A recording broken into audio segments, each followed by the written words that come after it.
അസ്സലാമു അലൈക്കും വറഹ്മത്തുള്ളാ. അൽഹംദുലില്ലാഹി വഹ്ദ അസ്സലാത്തു വസ്സലാമു അലാ മല്ലാ നബിയ ബഅദ അമ്മാ ബഅദ്. പ്രിയപ്പെട്ടവരെ, പരിശുദ്ധ റമദാനിലാണ്.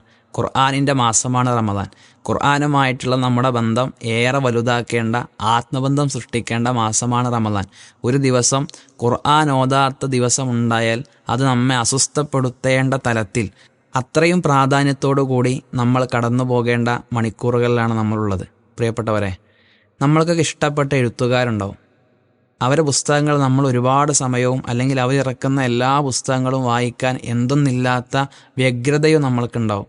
നമ്മൾ ആലോചിച്ചിട്ടുണ്ടോ? ഇതെല്ലാം അള്ളാഹുവിൻ്റെ സൃഷ്ടികളാണ്. അള്ളാഹു കൊടുത്ത കഴിവിൽ നിന്നാണ് അവരൊക്കെയും എഴുതുന്നത്. ഈ ആളുകളെക്കാളും എന്ന് പറഞ്ഞാൽ ഇവർക്കെല്ലാം അള്ളാഹു നൽകിയ കഴിവെന്നാണല്ലോ എഴുതുന്നത്. ഇതിനേക്കാളും മികച്ച ഒരു സൃഷ്ടികർത്താവ് അള്ളാഹു ആവില്ലേ? അവരെഴുത്തിനേക്കാളും എന്തൊരു ഭംഗി അള്ളാഹുവിൻ്റെ എഴുത്തിനുണ്ടാകും. അതിൻ്റെ വായനക്കുണ്ടാവും, അതിൻ്റെ പഠനത്തിനുണ്ടാവും, അതിൻ്റെ ആസ്വാദനത്തിനുണ്ടാവും. പക്ഷേ പലപ്പോഴും നമ്മൾ മനസ്സിലാക്കാതെ പോകുന്ന ഒരു യാഥാർത്ഥ്യം കൂടിയാണത്. 700-800 പേജുള്ള പുസ്തകങ്ങൾ ദിവസങ്ങൾ കൊണ്ട് വായിച്ചു തീർക്കുന്ന മനുഷ്യൻ ജീവിതത്തിൽ ഇന്നോളം 600 പേജുള്ള പരിശുദ്ധ ഖുർആനിലൂടെ കടന്നു പോയിട്ടില്ല എങ്കിൽ, അതിൻ്റെ ആശയങ്ങളിലൂടെ കടന്നു പോയിട്ടില്ല എങ്കിൽ നമ്മളെക്കാളും വലിയ ഹതഭാഗ്യനായിട്ട് വേറെ ആരാ ഉണ്ടാവുക? നാളെ ഖബറിലേക്ക് ഇറക്കപ്പെട്ട് കഴിഞ്ഞാൽ സത്യവിശ്വാസികളായ മനുഷ്യർ അവരോട് ചോദിക്കുന്ന എല്ലാ ചോദ്യങ്ങൾക്കും മറുപടി പറഞ്ഞു കഴിഞ്ഞാൽ മലക്ക് ചോദിക്കുന്നൊരു ചോദ്യമുണ്ട്. വമാ അദ്റാഖ്, എങ്ങനെയാണ് നിനക്കിതിനെ മനസ്സിലായത്? നിന്റെ റബ്ബ് അള്ളാഹു ആണ് എന്ന്, നിന്റെ മതം ഇസ്ലാമാണ് എന്ന്, നിന്റെ അവലംബം വിശുദ്ധ ഖുർആനാണ് എന്ന്, നിന്റെ പ്രവാചകൻ മുഹമ്മദ് നബി സല്ലല്ലാഹു അലൈഹി വസല്ലമ ആണ് എന്ന് നീ എങ്ങനെയാണ് തിരിച്ചറിഞ്ഞത്?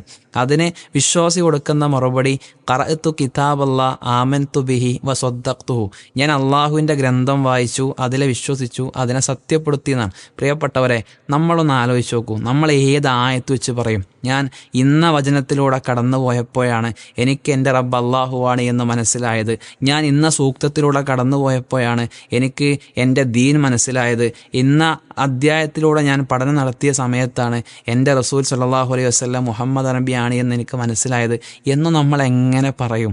ഏതായത്താണ് നമ്മൾ പഠിച്ചത്? എത്രയാണ് നമ്മൾ മനസ്സിലാക്കിയത്? ഒരു ദിവസം 1440 മിനിറ്റ് ഉണ്ടായിട്ട് അതിലെത്ര മിനിറ്റാണ് വിശുദ്ധ ഖുർആൻ്റെ പഠനങ്ങൾക്ക് വേണ്ടി, പാരായണത്തിൻ്റെ അപ്പുറം പഠനങ്ങൾക്ക് വേണ്ടി നമ്മൾ മാറ്റിവെച്ചത്? ഗൗരവത്തിൽ ആലോചിക്കുക. വിശുദ്ധ ഖുർആനുമായി ബന്ധപ്പെട്ടതിനെല്ലാം അള്ളാഹു ഉന്നതമായ പദവി കൊടുത്തിട്ടുണ്ട്. അതിറക്കപ്പെട്ട പ്രവാചകൻ ആരാണോ ആ പ്രവാചകനെ സൃഷ്ടികളിൽ ശ്രേഷ്ഠനാക്കി അള്ളാഹ് മാറ്റി. അതിറക്കപ്പെട്ട ജനസമൂഹത്തെ ജനങ്ങളിൽ ഏറ്റവും ഉത്തമരാക്കി അള്ളാഹ് പരിവർത്തിപ്പിച്ചു. അതിറക്കപ്പെട്ട നാടിനെ ഭൂമിയിലെ ഏറ്റവും പുണ്യമുള്ള നാടാക്കി അള്ളാഹ് മാറ്റി. അതിറക്കപ്പെട്ട മാസങ്ങൾ ഏറ്റവും പുണ്യമുള്ള മാസവും അതിറക്കപ്പെട്ട രാത്രിക്ക് 1000 മാസങ്ങളെക്കാളും പുണ്യവും അള്ളാഹു കൊടുത്തു.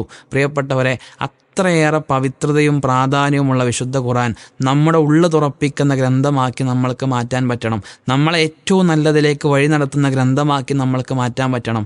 അങ്ങനെ മാറ്റാൻ ശ്രമിക്കുന്ന തലത്തിലേക്ക് ഈ റമദാൻ കൊണ്ട് നമ്മൾക്ക് മാറാൻ കഴിയട്ടെ എന്ന് ആത്മാർത്ഥമായി പ്രാർത്ഥിക്കുന്നു. അത്തരത്തിൽ ഖുർആനിൻ്റെ ആളുകളായി നമ്മൾക്ക് മാറാൻ സാധിക്കട്ടെ. അള്ളാഹു അനുഗ്രഹിക്കുമാറാകട്ടെ.